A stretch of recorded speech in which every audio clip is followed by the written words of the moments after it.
You are listening to a pleasure podcast. For more from our sex podcast collective, visit pleasurepodcasts.com. Hey friends, welcome to American Sex, a podcast dedicated to normalizing conversations about pleasure and sexual expression by challenging those puritanical backward-ass ideals in the U.S. This is episode 74 of American Sex Podcast. I'm Sunny Megatron, and my co-host is Ken Melvoin Berg. We're sexuality educators, pleasure advocates, we're married, so we bicker a lot, and we're, of course, kinky pervs. Just like you. So, American fuckers, if you remember my intro last week, I was like, oh yeah, this is my last intro. I'm recording from Chicago. Well, I kind of lied. Like, not on purpose. It just, I meant it, but then it didn't happen. You see, here in podcasting, there really is no space-time continuum. You know, it feels like next week to you, January 28th, but really it's not. It's the day after I recorded last week's intro. But yeah, through the magic of podcasting, ta-da! But I'm still in Chicago. And next week then, and seriously, because I'm flying out tomorrow, next week will be our very first intro, actually entire podcast recorded in Las Vegas. Ken will be back too. I know you really miss him, but don't worry, you will hear him in this episode's guest conversation. So just hang tight for a couple of minutes. Now, I tell you every week that I am super duper excited about our guest, and I really am, but I'm telling you, I totally fangirled out during this conversation. This week's guest is Dr. Justin Lehmiller, and he's talking to us about his new book, Tell Me What You Want, The Science of Sexual Desire, and how it can help you improve your sex life. So I've been following Dr. Lehmiller for years, and I absolutely love everything that he writes, that he posts. You'll see me on Twitter reposting his stuff quite a bit. So if you're not familiar with him though, you're not really following me too closely on Twitter because I retweet him all the time. But two, you should be familiar with him. So here's a little bit more about Dr. Justin Lehmiller. Dr. Lehmiller received his PhD in social psychology from Purdue University, and he's a research fellow at the Kinsey Institute and author of the book we're talking about today, Tell Me What You Want, The Science of Sexual Desire and How It Can Help You Improve Your Sex Life.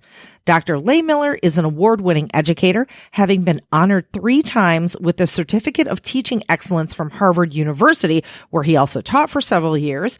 He is also a prolific researcher and scholar who's published more than 40 pieces of academic writing to date, including a textbook titled The Psychology of Human Sexuality that's used in college classrooms around the world. Dr. Lehmiller's research focuses on topics including casual sex, sexual fantasy, sexual health, friends with benefits, etc. His studies have appeared in all of the leading journals on human sexuality. His stuff. Awesome. Just wait. There's more. You're going to love this. I can't wait for you to hear it. So Dr. Lehmiller also runs the popular blog Sex and Psychology. He's been doing that since 2011. And he's interviewed all the time by bunches of media outlets like the Wall Street Journal and the New York Times and, the Atlantic. He's also appeared on several episodes of the television program Taboo on National Geographic and writes columns for publications like Playboy, Vice, Psychology Today, New York Magazine, etc. Okay, really? Seriously? This interview might just change your life, especially if you've ever thought to yourself that any of your sexual fantasies or fetishes are kind of a little weird and maybe not everyone would understand, especially your partner or potential future partners. This is going to save you. I'm telling you. Dr. Lehmiller surveyed over 4,000 Americans about their fantasies and fetishes, and the conclusions that he extrapolated from this data are absolutely fascinating and completely reassuring. Dr. Lehmiller discovered that all of our sexual fantasies, even though they seem like varied and different, and there's so many, there must be millions and thousands, they actually fall into only 7 categories.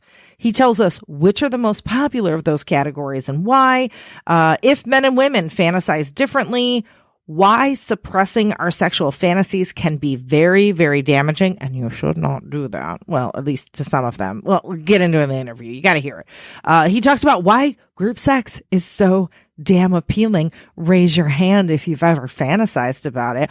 All the hands around the world go up. He also talks about why Republicans tend to have more taboo sexual fantasies.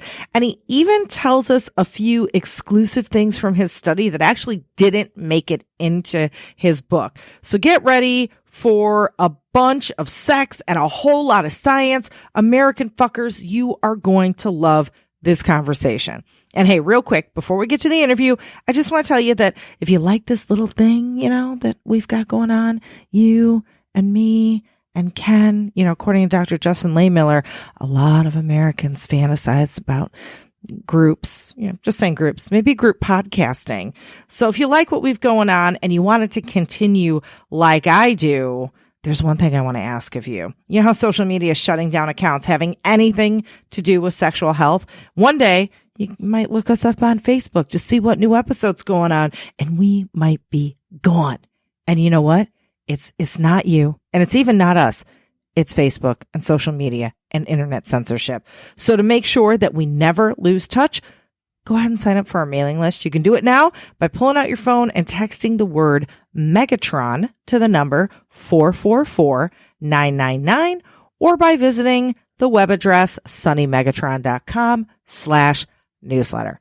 All right, American fuckers, get your brains ready because they are about to be blown, especially if you are a sex and science data geek like I am. Here is Dr. Justin Lehmiller.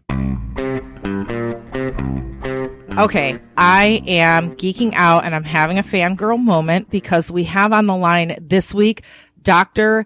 Justin Lehmiller, whose work I have been following for years, who I find absolutely brilliant, and I'm like totally excited. So, hi, Dr. Lehmiller. Hi, Sunny. I'm happy to talk to you finally. Yes, I know. It's been a long time coming that we connect. I have been diving into your new book, Tell Me What You Want, which is absolutely fascinating, and we're going to be talking about it this whole hour.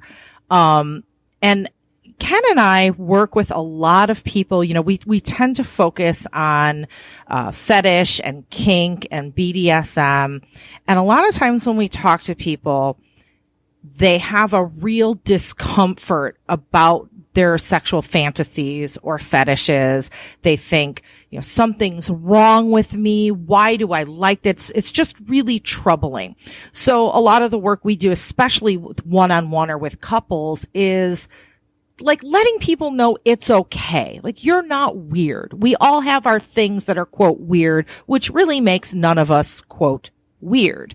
But you now have given us the science to back that up. And a lot of people are science geeks. So when they hear, like, you've done this survey of 4,000 people and you've got the numbers and you've analyzed everything, this is great. So wait, Sonny, I have to interrupt for just 1 second. For all of our fans out there, Dr. Lehmiller is about 1/3 of the things that I repost on Facebook. So if you're seeing anything about sex, science, and that sort of thing, that's literally about 1/3 of my Facebook reposts. So thank you for that, Justin. Thank you. Yes. Sure. You're a very prolific writer. So tell me about this survey that you conducted that you based the data on in your book.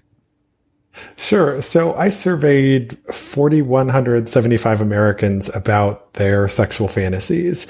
And I spent almost 2 years conducting this survey because it's kind of hard to get grant funding or money to do large scale sex studies, especially if you want to study anything other than STDs. If you want to study the positive side of sex or sexual fantasies or sexual pleasure, there just really isn't money to be able to do that. So I was relying on volunteer participants to fill out this massive survey that consisted of 369 questions about people's biggest sexual fantasies of all time, as well as hundreds of people, places, and things that they might have fantasized about. And I wanted to look at how all of that was connected to people's personalities, their sexual histories, their demographic backgrounds, and really just take this comprehensive look at sexual fantasies in a way that had never previously been done before. And then I wrote this whole book that's based around this survey, but that also brings in a lot of other relevant science and research from different fields, just to give us this really interesting, unique look at sexual fantasies today and what they say about us. Mm-hmm. So what are some of the other disciplines that you brought into the study? So I brought in a lot of research that's based in psychology, of course, because my background and training is in social psychology, but there's also some neuroscience research that's tied in there.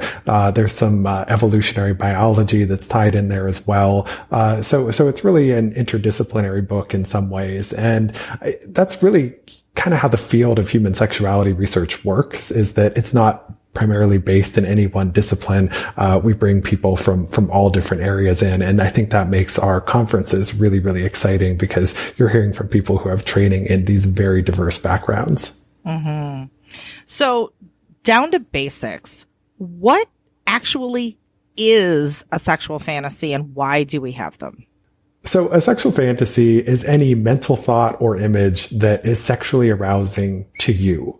So this obviously is going to vary a lot from one person to the next, but it's just sort of something that you bring to mind that turns you on. And maybe you start to get some genital arousal that goes along with it. But basically, it's just this thought that turns you on. And people have sexual fantasies for a wide range of reasons. I asked people as part of the survey why they had sexual fantasies. And of course, not surprisingly, the single most commonly reported reason was because they wanted to experience sexual arousal or increase or enhance sexual arousal. But people also fantasize because they just want to escape reality, or, they're looking for a distraction. Sometimes they do it because they're bored. Sometimes they do it for, because it helps them to fall asleep. There's any number of reasons that people might have sexual fantasies, but most of the time we do it, it's because we want to feel arousal.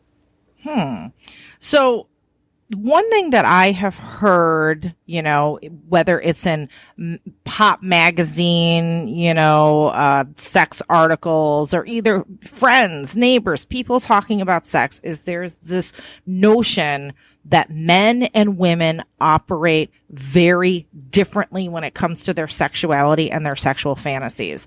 What did you find along those lines in your research? Is that as true as we all say it is? So, you're right in thinking that a lot of what is perpetuated in the popular media about men and women and sex is that men are from Mars, women are from Venus. But what I see in my research is that men and women actually have a lot in common when it comes to their sexual fantasies, and that most of the things that men are fantasizing about are the same things that women are fantasizing about, and vice versa. Certainly there are some differences, and I do spend a bit of time in the book acknowledging what those differences are and why they're important, but we're more similar than we are different when it comes to our sexual turn-ons and fantasies. Now, there's one thing that I've noticed, and this is purely anecdotal. Okay. So as I said, Ken and I mainly deal with people who are into BDSM and fetishism and that sort of thing. And one anecdotal thing that I have noticed, and both Ken and I have noticed, is that when it comes to men's fantasies, they're very particular. Like, I am visualizing a blonde woman in the northeast corner of the room wearing a red jacket, sitting with one elbow like this. And, their fantasies seem to be very, very particular, and sometimes very individual, to the point of that's weird. Where did that come from? Where I don't tend to see those very specific details in women. So in your research, did you find anything that actually backed this up? And if so, or if not, why? So I found in my work that men and women were specific and particular in their fantasies in somewhat different ways. So, for example, for Ben, they were much more likely to have a very specific person in mind, and to say that person was a big source of their arousal in their sexual fantasies. By contrast, women were less likely to have a specific person in mind. So when I asked people if they'd ever fantasized about a vague, faceless person, women are much more likely than men to say they've had that fantasy. That's every one of my fantasies. It doesn't matter who it is. Yeah. So the particulars of the person don't matter quite as much to women as they do to men. However, one area where women were a little more particular than men was when it came to the setting in which their fantasy took place. So women were more likely to say that the specific setting in which they were having sex was a source of arousal to them. So I think we're particular in somewhat different ways. Interesting. You know what? Yeah, I think I understand that, because like when I have a fantasy, it's something like getting a rusty trombone while I'm wearing a unicorn mask, and I could give a fuck about where we're actually at while the whole thing is happening. Now, I have very particular and very either disgusting or humorous details that have to be added to that. But what about you, Sunny? Does the setting make a difference? No, mine are very much like a vibe. You know, it doesn't really matter who I'm with. Where I am, maybe a little bit, you know, it doesn't have to be specific, like in a certain hotel in France or, you know, not like that, but like on a bed. I did have what about your construction? What about your construction? I was going to fantasy? say, yeah, that's what I'm saying. Construction workers. And I am in like the digger part, like the bed of the digger, like the big shovel part. And these construction workers are all taking me at one time, and they got dirty hands and stuff. And, so yeah, location in that respect, but I don't know what the construction workers look like. They're just construction workers.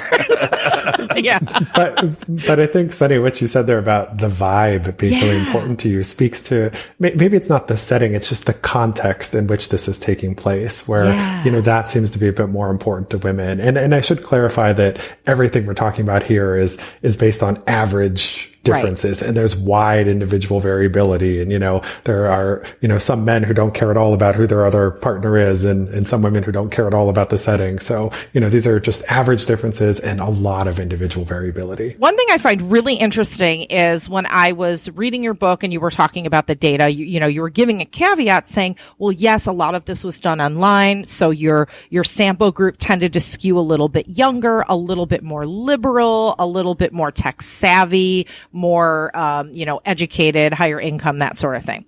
However, there is one thing that you did say that, again, we have very much noticed anecdotally, is that when you look at the political stance of the person, whether someone is more liberal or someone is more conservative, that people that are more conservative politically tend to have, I don't know, maybe more out their fantasies, or that they've suppressed their fantasies so much that they like suddenly come to the surface like a volcano. Can you expand a little bit more on that? Sure. So I found that people who were self-identified Republicans, and I should say that there were hundreds of them in the sample. Yes, the sample overall skewed more liberal than you know, compared to nationally representative samples, but I still had a lot of Republicans and conservatives, and religiously identified people in the sample as well. But the self-identified Republicans had more, basically just taboo fantasies overall, and more fantasies about infidelity and swinging and, cuckolding and, you know, lots and lots of these different fantasies that, they're things that if you're a Republican or a conservative, you'd be told that you shouldn't be doing those things. You shouldn't be into those things. And I think something you said about suppressing the thoughts is part of what explains why they report having more of these fantasies. When you're someone who has a lot of restrictions placed on your sexuality, one common way that people deal with that is to try and suppress their sex-related thoughts. But we know from psychological research that actually has the ironic effect of making you think about them even more. It creates this sort of obsessive preoccupation. And I think that that's sort of what helps to explain why we're seeing more of the taboo fantasies among the self-identified conservatives. Mm-hmm. Yeah. And that is definitely something that I think all of us knew. But us science geeks are like, now we got some data to back that up.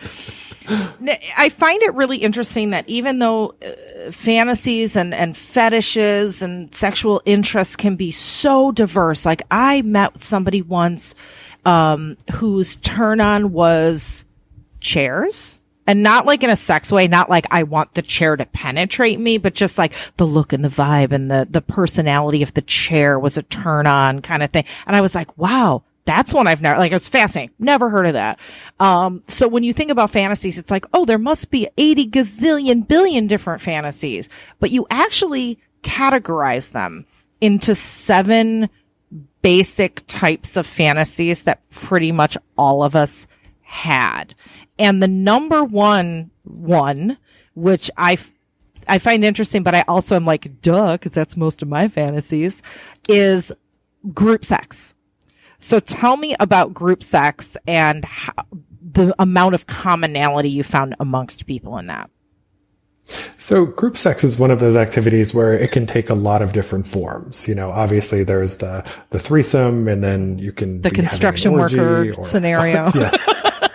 The construction worker gangbang, the full-fledged orgy sex party. Like, there are all kinds of ways that this can play out. But what I found was that when I asked people if they had ever fantasized about threesomes, orgies, gangbangs, the vast majority, both men and women, reported having those fantasies. And group sex, and in particular threesomes, was the single most common theme that I saw when I looked at people's favorite fantasies of all time. And so it was less than 10% of women and men who reported having ever had group sex fantasies. So we're talking about something that is just ubiquitous in the population, regardless of gender, sexual orientation, and so forth. Why? What's so appealing about it? So I think there are a few contributing factors. One is just sort of the novelty angle or aspect of it. When you have an extra body or several other bodies in there, it gives you all kinds of other things to look at and touch and feel and experience in this way that can be very overpowering. And I think that that's ultimately what a lot of people are seeking when they're thinking about group sex, is they want this sort of state of sensory overload where they can just get lost in the moment and enjoy all of these sensations.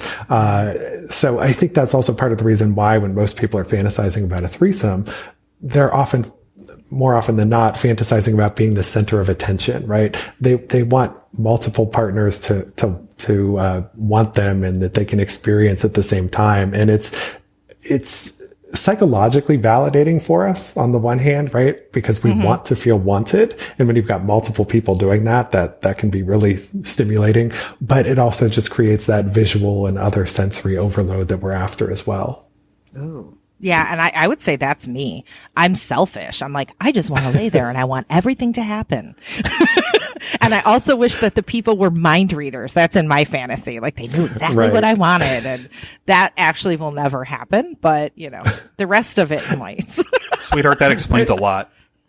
It does. Why? And why does it explain a lot with you? Because it's reflective of how you are in real life. Oh, I'm a Leo in bed. Yes. Pretty much. Yeah. Okay. Yeah, absolutely. So, and I'm sorry, what were you saying, Justin? Oh, go ahead, Justin. Oh, I was going to say, I think that, what people want from a group sex scenario depends to some extent on their personality. I saw that some people in their, say, threesome fantasies did not want to be the center of attention. And, for example, some people said, I want my partner to be the center of attention. So I'm thinking of this woman who had a bisexual male partner, and she said she wants to have a threesome with another man where her male partner is the center of attention, and where he gets to enjoy both a male and a female partner at the same time. And she really would take great enjoyment and pleasure in seeing her partner's pleasure in that scenario. So, there's a lot of variability here as usual. Oh, that's really cool. I like that. And what were you saying, Ken? Oh, I had sort of a question that might be outside of your bailiwick, Justin, but I didn't know if you had ever done or have included people with intellectual disability, like Down syndrome, for any of the surveys that you have taken about sexuality. So do you mean as participants? Yeah, in the as participants in the study. So that I did not specifically ask people about questions that would get at that. So I can't talk about, say, what their fantasies might be compared to, say, other individuals. That just wasn't something that I had looked at specifically. Okay. So another big broad of your 7 categories is, and this, of course, is one that piques my interest, is power, control, and rough sex. So what intricacies did you learn about what people want when it comes to those things? Because I think, to me, that's a big one, or maybe it's just because it's the center of my world. So tell me more about that. So that's another hugely popular fantasy theme, right? Where it's 90% or more of men and women who are saying that they're having fantasies about power control and rough sex. And this is really where all of the BDSM stuff comes in. And this can take so many different forms. For some people, they just want very basic bondage. They want the sensation of just being tied up, or they want to tie up their partner. And that is enough for them to kind of give them that sense of power and control, or loss of power and control that turns them on. Other people prefer to engage in more intense activities where maybe there's some spanking, or maybe there's use of whips or flogs or other tools and implements. It really runs the gamut from mild to wild, but it's all about sort of playing with power and control, and sometimes with pain and pleasure mixed in there. There was also a lot of fantasies about humiliation that I saw, where people are turned on by humiliating a partner or being humiliated themselves. It was actually more common for people to want to be humiliated and to want to receive pain physically or psychologically than to want to inflict pain on others. So, masochism is a much more common sexual fantasy than sadism is. Right. Any theories on why masochism is so popular, whether it's, verbal or physical? I think a big part of the appeal of masochism is what the experience of pain does to us psychologically. And when you're experiencing pain, it has the effect of bringing you into the here and now. It creates this state of mindfulness, and it's that can really help to take you out of your head. And if you're someone who is, say, easily distracted during sex, or you have a lot of maybe, say, personal insecurities or anxieties, masochism is an activity that can help to just provide the distraction that you need to really get lost and enjoy sexual activity in that moment. So I think for both men and women, a big part of the appeal is just that change in your state of mind that allows you to focus on the physical sensations rather than getting lost in your head. So, all right, this makes me think of, some of the reasons that I like BDSM, and when you say a turn on. And when I think about what's a turn on for me, especially in a BDSM sense, it isn't necessarily anything that involves like tingly genitals. It's more of a mental, I get off on the power. So when you say, like, as you said a few times, whatever turns you on, how do you define a turn on? What is it exactly? It's something that for you creates this state of arousal, and that's something that is both psychological and physical, and it's individual and unique to you. Our turn-ons are this complex product of our individual psychology, our personality, our unique sexual experiences we've had until this point. They're also a product and reflection of the culture in which we find ourselves embedded. They're a product of our evolutionary history. And so all of these things come together to create this sort of unique set of turn-ons from one person to the next. There's a lot of commonality in the sort of general themes, the kinds of things that turn us on, but we find these really unique ways to express them. And that's why it might seem like people's fantasies are all so totally different, but if you sort of look at the underlying theme behind them, you can see that there's actually a lot of commonality in what turns us on. So is a person who gets turned on, their turn-ons make the psychological part of themselves light up and tingle, and that's it, just psychological? Is that kind of turn on just as valid or just as sexual as more of a physical manifestation of a turn on? Well, I think it's hard to separate out the physical and the psychological here. They're so intimately intertwined.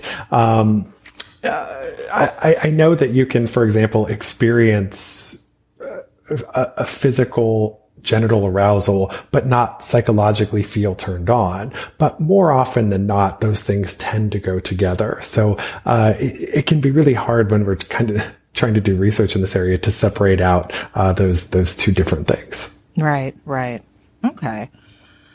So one of the 7 things that I personally find fascinating is the category that's erotic flexibility, specifically homoeroticism and gender bending. And when I think of those things, I tend to think of, your stereotypical cis hetero man who is a cross-dresser. And I know that's a huge category of fetishism, and a lot of people have those fantasies. So can you tell me about, what's behind that? What's that all about? Because a lot of people are into it. And a lot of people keep it secret too. They're really embarrassed about it.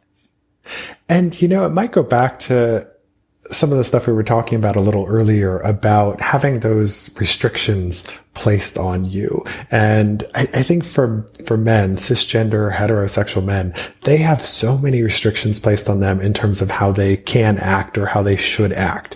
And a lot of them are trying to uphold these ideals for what a man should be and what a man should be turned on by, and what a man should do. So I think a big part of the cross-dressing, and just gender bending fantasies that come out are just sort of a way of rebelling against and breaking free of all those restrictions that they have placed on their sexuality. We also know that, when something becomes a taboo, it has this tendency to become a turn on, because the more we're told we can't do something, the more we come to want to do it. So that might be part of what is explaining the appeal here.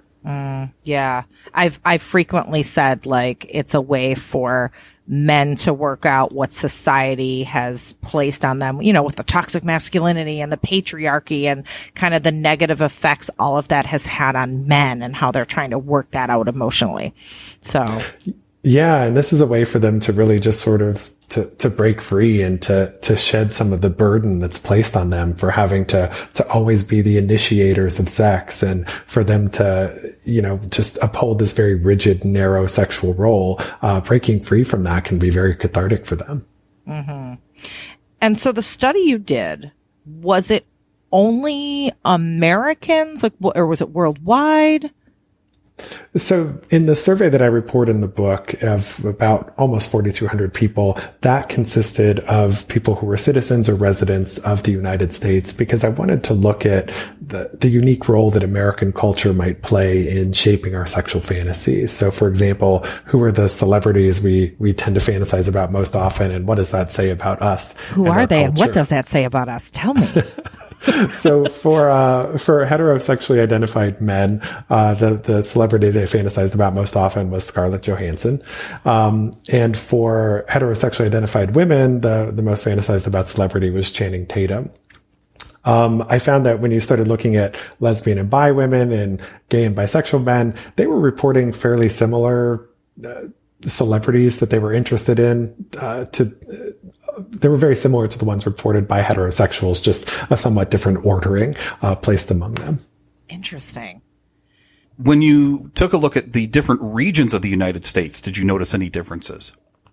So I didn't really get into that in the book, but I did do a follow-up analysis where I sort of looked at red states and blue states and whether sexual fantasies might differ based on the sort of political leanings of the state. And I found that there were indeed some differences. And one that I can remember off the top of my head is that in bluer states, I found that there were more interracial fantasies. So in more politically liberal states, people were more open to fantasizing about a partner of a different race than them, which suggests that, sort of the culture in which we're embedded, at the state level and in terms of race relations there, that might have an impact in terms of the types of people that we find attractive and how that plays out in our sexual fantasies, which I think is really interesting and calls for a need for more research cross-culturally on sexual fantasies. And to go back to one other thing I forgot to mention earlier.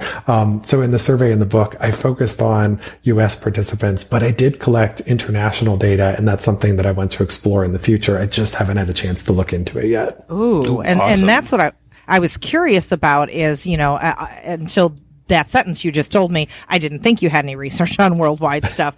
But even stuff that you've heard, maybe other studies, I know there aren't really many, but is there anything that you can look at the research that you did and say, you know what, this thing, that thing, and this thing seem to be uniquely American or uniquely influenced by American culture where we don't see those things in the rest of the world? Well, that's a tough question to answer because almost all of the research on sexual fantasies comes from the United States or it comes from another Western culture like the UK. And so it's, when you're talking about samples that are weird, us as psychologists call them weird, with weird being an acronym that stands for Western, educated, industrialized, rich, and democratic, right? We see that, there's a lot of commonality there. Where we need to move into doing sexual fantasy research is in countries that are on the other side of the globe where they have a very different cultural environment and attitude towards sex.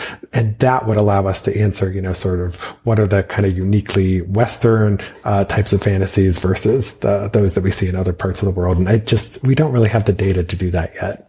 Right. Do you think we ever will? Or because like you said, nobody wants to fund research that's based on pleasure. So do you realistically see this ever happening, or we're just kind of SOL?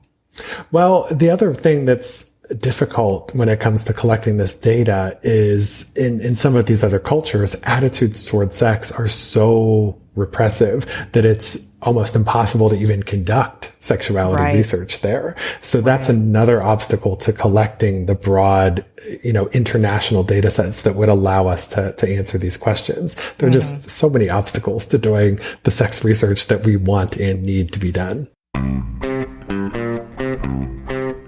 Hey, psst, did you know American Sex Podcast has a Patreon page? Becoming a Patreon member is a great way to show your support for this podcast. It works kind of like, funding for National Public Radio or how PBS works. If you appreciate our work and the fact that we provide it to the world free of charge, then you can help support it. And as a member of our Patreon family, you'll be eligible for nifty, cool rewards like bonus episodes, surprises in the mail, and more. Oh, and you'll get all of our episodes early, bonus stories from guests, and access to our private Patreon feed. So you thinking about it? You want to know more? Check out all the details at patreon.com/AmericanSex. patreon.com/American-sex. Yeah, I know there was a book a few years back, and the name is escaping me right now, but basically to do their research, they looked at Google searches because it's like we not only lie on surveys, but a lot of times we lie to ourselves about what we're really fantasizing about. But when we sit down at those porn sites and we're Googling like gangbang porn with construction workers, like that's no lie. That's the truth. So I wonder if somewhere, I don't know, that can help us, maybe. I don't know. Yeah, and the book you're referring to is A Billion Wicked Thoughts. And thank you. I was like, it's on the tip of my tongue, and I couldn't remember it. Yes, that's it. Yeah, it's one of those go-to books that I reference frequently when I'm, blogging or when I was writing my own book. The one problem, though, with analyzing the Google searches, if you want to look at other countries to see how they might be different, is that not all countries have the open internet that we do. And so, it's hard to make the direct comparison there for that reason. Damn. One day we'll figure it out. We're smart people. We'll figure it out. All right. So you did all this great research, and I highly, highly recommend our listeners do pick up your book, Tell Me What You Want, to learn about, what makes all of us tick and what makes you, their listener listening, tick. But now that we have all this information, let's say, we've all read the book and we all understand the research and we understand the big picture. Now let's take it to a micro level to the bedroom when you're sitting face to face with your partner, because we're all comfortable, or we're all more comfortable having sex than we are actually talking about it to our partners and understanding our partner's fantasies. So how do we make the research you've done translate into usable information that we can take to our partners in the bedroom? I think there's a couple of takeaways here. One is that you're probably a lot more normal than you think you are. And I think that's where my book can really help people, is to make them feel more normal. And that will help to start breaking down the barriers to having conversations about sexual fantasies and desires with your partner, because you need to feel good about yourself first before you can put yourself in that position of vulnerability where you're sharing your deepest sexual fantasies. So my advice is to always start first by getting good with yourself before you start sharing those fantasies with a partner.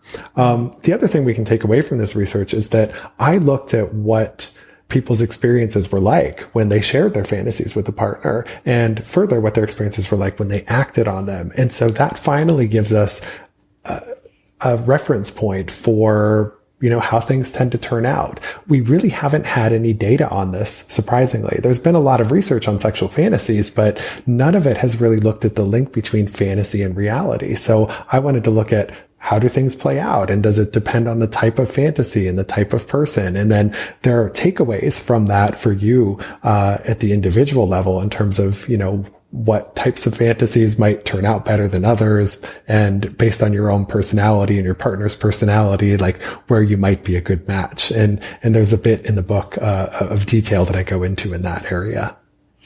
Should, though, we act on all of our fantasies? Are there some fantasies that are better left in our heads? Absolutely. And how do we know which ones those are? And so that's where the, safe, sane, consensual, saying comes into play, right? So if your fantasy is about something that really is non-consensual, we're not talking about the consensual non-consent or forced sex fantasies that people have. We're talking about something that is truly non-consensual. That's something that would never be a candidate for acting on. And if your preferred fantasy was something that is non-consensual and you find that you're always thinking about it and it's your go-to fantasy, then that's something that you might want to speak to a professional about in terms of getting help managing that desire so that you don't commit a sex crime and hurt someone else. So, assuming your fantasy. Justin, I have to stop you for just a second. Sonny and I are involved with so much weird, kinky stuff. Are you going to talk about serial killers? No. I want him to define sane for me. What is sane? Oh, and that's a term that I hate to define because it's subjective. What is safe? What is sane? Different people have different thresholds of risk that they're willing to take on. And, what might seem safe and sane to one person might be very different from another. So I'm hesitant to try and put specific limits on it, because I know that different people are just open to different experiences, and different people have different thresholds for pain and so forth. So, that's one of those sort of nebulous terms. And I think you kind of have to decide that for yourself. Yeah. And quick little interjection, learning moment for the listeners. And that's why Ken and I prefer not to use the safe, sane, and consensual, even though that's kind of the go-to term in BDSM. We use RAC, which is risk aware consensual kink, because then it kind of takes out that, what is sane? That's super subjective. It could be something simple to another person isn't sane, and it is to me. So, little takeaway there. Like doing temporary piercings in a labia or something like that might be great for one person, but awful for the next. So I think that the risk aware. Like, are you out of your mind? Yeah, exactly. All right. And I really like that terminology, that risk aware. So it's, you as the individual, you should be educated and informed about the potential risks versus the potential benefits, and you make the decision for yourself. Exactly. So, all right, I'm going back to, what fantasy should be acted on, and kind of going into more psychology and, if you're someone that could do dangerous things, because Ken and I, like he said, we're involved in a lot of weird things. And one of the other things we had both done, as a career was we gave tours and lectures about serial killers. And one of the theories that I've heard people say, as if, and I'm just using this as throwing out as an example, well, if John Wayne Gacy were, lived in a world where he could be more open about his sexuality or some of his fantasies, and he could act them out in a more controlled, consensual manner, maybe he wouldn't have become a serial killer. So what are your thoughts on those, quote, theories? Is holding back and suppressing our sexual fantasies, are they driving some people down the road of actually being dangerous or being criminals or being non-consensually violent? Or do those things not really correlate and it's more complicated?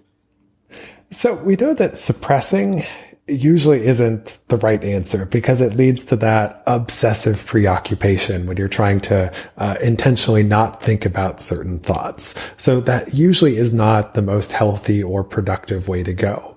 Now, this raises the question of, well, what should you do instead? And when you're talking about sexual fantasies where, it would be non-consensual, it would be illegal for the individual to act it out, should they find some other way of expressing that desire? And this is where we can start getting into the discussion of child sex dolls, which, there's been a lot that's been said and written about that in the media recently, where they've said, well, if you give pedophiles these child sex dolls, then maybe they can act on their sexual urges, and then that would reduce the risk of them committing a sex crime with the child later on. It's a interesting question, but unfortunately, it's one of those areas where we have absolutely no data. We don't know what would happen.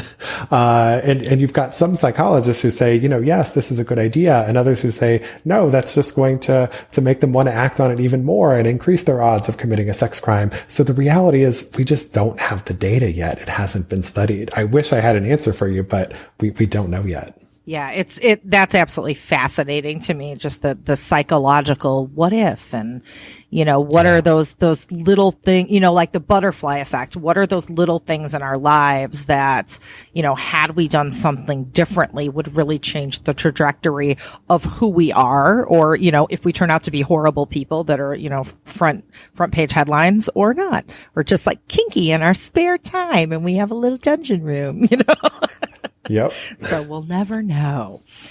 So yeah, and we talked about difficulties in getting funding for sex research. Well, if you want to be the person who studies child sex dolls, good luck. Yeah. Yeah, that's got to be a hard sell. Yeah, I've seen some people attempt it to, talk to people who are pedophiles and, to figure out what makes you tick so we can learn to prevent future, potential, and nobody wants to hear it. Nobody wants to hear it. So, all right.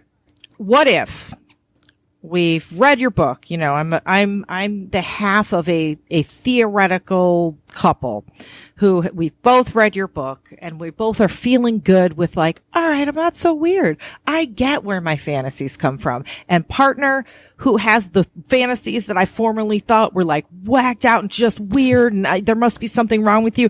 Now I get it. But guess what? Maybe you're really into cross-dressing and that's your thing. And I am not, and I will not play that way with you. So what happens if you find out you're completely incompatible in your fantasies with your partner? What do you do? Now, the good news is that, even if you and your partner are not a match on one fantasy, odds are you're going to have other fantasies where you are a match. What I found is that most people have a lot of different sexual fantasies. So I would say start by exploring some other areas where there are common ground and see where you are a match and try to develop and build a healthy sex life based on those interests. Now, it's possible that there may be cases where, your biggest fantasy is cross-dressing and your partner's biggest fantasy has nothing to do with cross-dressing and would never involve that. If there's a big discrepancy, then you need to find another way to manage that. And different people might find different ways to manage that. For example, some people might engage in a consensually non-monogamous relationship where they have different partners with whom they express different sexual interests. For example, I've read in some research on BDSM that, some people will have a primary partner with whom they don't engage in any BDSM activities, but, a friend with benefits or another partner with whom they do. And that's a way that they find to manage those desires when they're discrepant with one partner. So it's really all about finding a way to manage the situation that works for you. Mm-hmm. Now, one last question, at least I have, I don't know, Ken, if you have a couple more, is you hear a lot of people saying that, or assuming that if somebody has a fantasy, it's due to some trauma, or especially if it's like a BDSM sort, let's say you'd like to be humiliated, just for example. Maybe it's due to some trauma because you got teased in the locker room in middle school, and now you're living that out and working it out therapeutically, and that all of our fantasies can be traced back to something that we're trying to, work out. Is there any truth to that?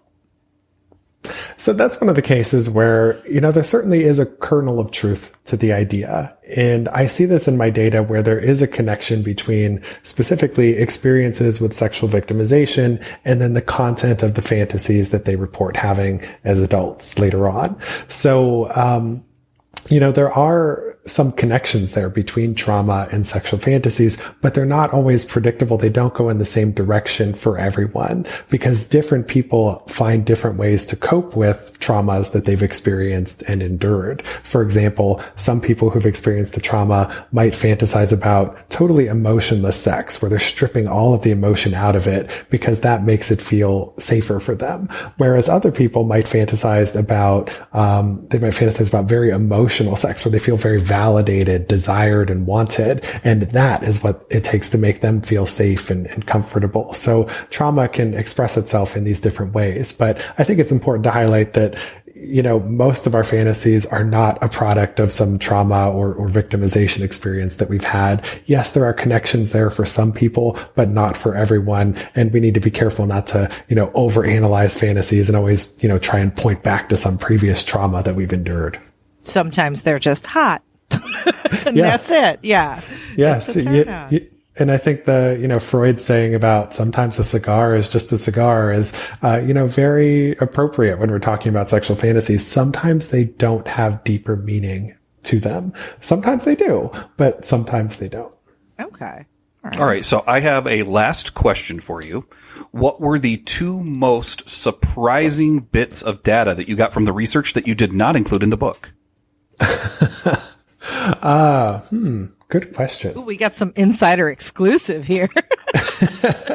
Yeah, there's a lot. So I've recently been going around the country and I've been giving talks to sex educators, therapists, and clinicians, for many, many hours about the book. And I've gone into detail about some of the extra sort of bonus findings, that I have, because this is a massive data set. So one of the things I look at in these talks that I give is the way that we see ourselves in our sexual fantasies and how that differs for people based on their gender and sexual orientation.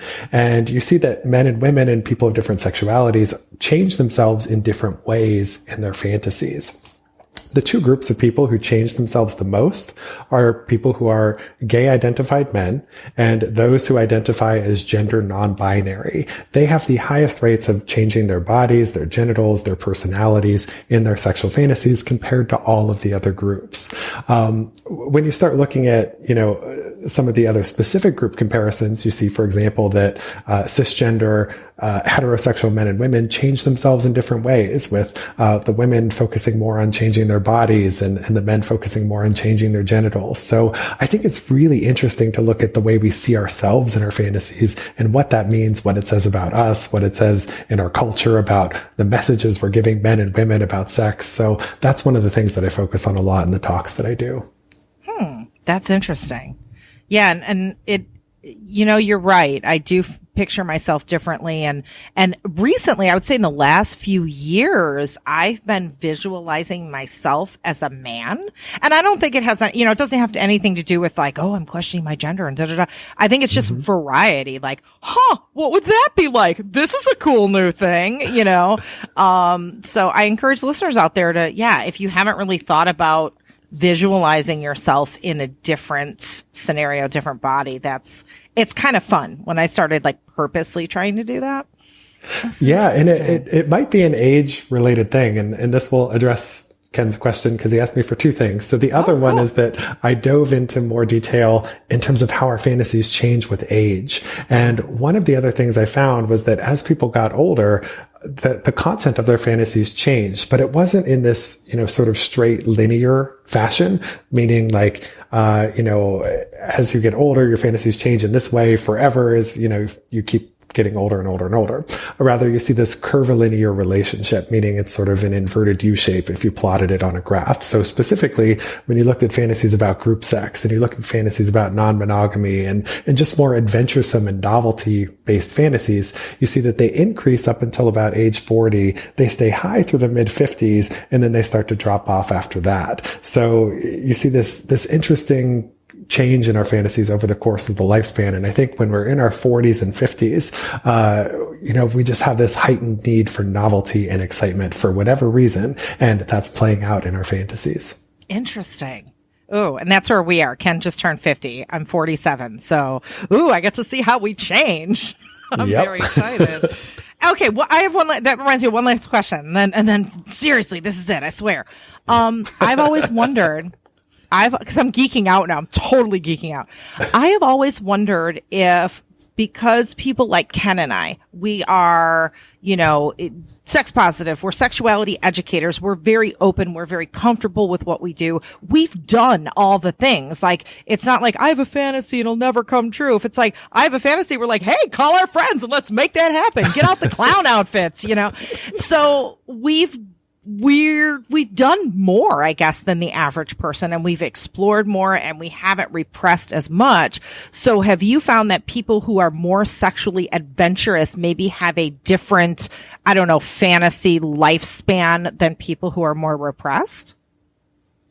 It could be, yeah. And it might be a product of your unique individual personalities. I see, for example, that people who have very active imaginations, people who are very open to new experiences, people who are high in what's called sexual sensation seeking, where they just have this preference for, more thrilling sexual activities. Those people fantasize more about everything you can possibly think of. And so over the course of their lives, they're just going to have this incredibly diverse fantasy repertoire compared to people who are lower on those traits. So it might just be, this unique product of who you are. Cool. I am so happy we got to talk to you.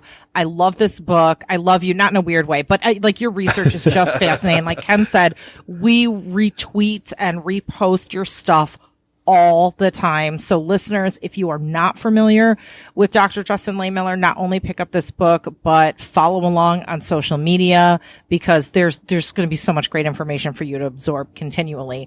And in the show notes at americansexpodcast.com, we're going to have your Twitter, your Facebook, all the places we can find you. But if there's a quick takeaway, if someone's like, I'm going to forget to go to the show notes, and there's one or two places they really need to go to, Dr. Lehmiller, where would those places be to find out more about you and your work? Sure. My website is Sex and Psychology, and you can get to it at sexandpsychology.com. And that's where I blog about the latest sex research a few times a week. Or you can follow me on Twitter at Justin Lehmiller. Awesome. Thank you. Actually, don't follow him on Twitter, because we need your attention for our reposts. So get his information through us. We should pay you for content, because I think we should. Yeah, we really should. Just repost everything he posts, because it's great. And thank you for that. Well, thank you so much. And American fuckers who are listening, we'll see you next week. Please go out and pick up this book and improve your understanding of yourself and your partners and your sex life. Bye, everyone. Bye. Thanks for listening to American Sex. To keep up with Ken and I, well, first make sure you watch our TV show, Sex with Sunny Megatron, on Showtime. Then visit sunnymegatron.com. There you can learn more about us, read our blog, peruse our workshop calendar, or hire us. For what? Well, either for private coaching, or to book us to teach at your event or university, or as sex and relationship writers for your publication. Oh, and don't forget, we're on social media, too. I'm the super social one, so you can find me as Sunny Megatron on Twitter, Facebook, Instagram, my YouTube channel, and a bunch of other places. But if you want to get me on Snapchat, you gotta look for Sunny_Megatron, and you can follow Ken on Twitter at @tag_SciChicken. That's PSYCHICKEN. Also, please support us by shopping with the affiliates and sponsors from our breaks. And if you contribute to our Patreon, we're going to love you forever. Well, we're going to love you forever anyway, but just go with it. Lastly, if you like this broadcast, tell people about it. Tweet it, Facebook status it, and rate it on iTunes and other platforms. Thanks, friends. We'll see you next week on American Sex.